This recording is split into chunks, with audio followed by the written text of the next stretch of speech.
Tengok ni guys, ini Proton E-Mas 7 PHEV yang ada dua-dua enjin dan elektrik motor sekali. Untuk model ni ada banyak orang tanya, boleh tak kita bawa kereta ni dengan isi minyak sahaja, tak charge langsung? Kita dah tanya Proton sendiri dan jawapan dia, boleh, korang boleh bawa kereta ni isi minyak sahaja, tak ada charging selama 1 tahun pun, no problem. Ini memang lain lah banding dengan PHEV lama macam model-model BMW dan Mercedes-Benz dari 10 tahun lepas.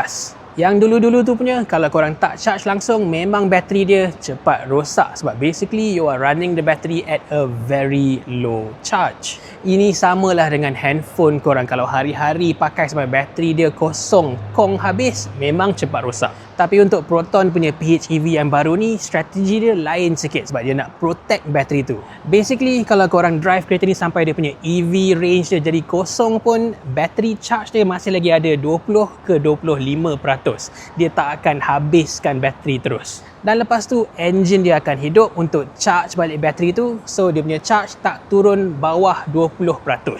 Proton cakap penggunaan ekstrim sampai pakai setahun tak charge sekali pun tak ada masalah. But the thing is, walaupun korang boleh buat macam tu, sebenarnya tak patutlah. Sebabnya Proton masih lagi recommend that you charge the battery to full, sekurang-kurangnya pun sekali sebulan. Benda ni ada ditulis dalam buku manual dia sekali, and in fact skrin tengah tu pun akan keluarkan peringatan kalau korang tak charge langsung selama sebulan. Dia buat macam ni bukannya to avoid battery degradation, sebaliknya it's there more to recalibrate the battery. Dan benda ni bukan unik untuk Proton PHEV sahaja. Kereta-kereta lain, EV pun kalau dia pakai bateri jenis LFP, memang akan ada the same recommendation. On the other hand, ada juga orang tanya, boleh tak pakai kereta ni as an EV, charge sahaja setiap hari, tak pakai langsung minyak dalam tangki tu sampai berbulan-bulan? The answer is of course, boleh, sebab PHEV ni dia pakai a pressurized fuel tank lain daripada tangki minyak kereta biasa. When it's pressurized, dia akan kurangkan the fuel evaporation dan memperlahankan juga degradasi minyak kat dalam tu. So simpan 2-3 bulan pun no problem. Itulah sebabnya kenapa bila korang nak buka the fuel filler flap, kena tekan button atas skrin ataupun hold the left side mirror button dulu. So dia boleh depressurizekan tangki ni before korang buka. Basically, kalau korang nak pakai kereta ni purely as a petrol car ataupun like an EV, dua-dua pun boleh.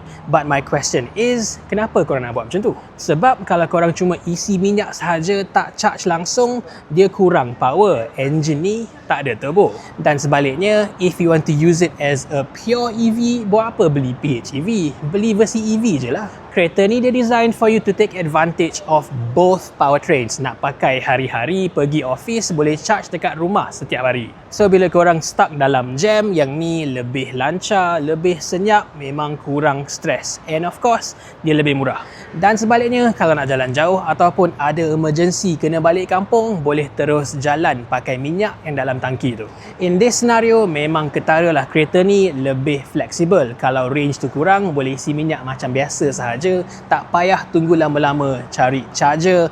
And of course, DC fast charger atas highway tu pun memang lebih mahal. Dan paling penting sekali, boleh elak nanti puak-puak EV komplain kereta 2 alam macam ni pakai charger diorang. So ini dia guys, more info on the Proton E-Mas 7 PHEV. Best ke tak best? Tulis kat bawah.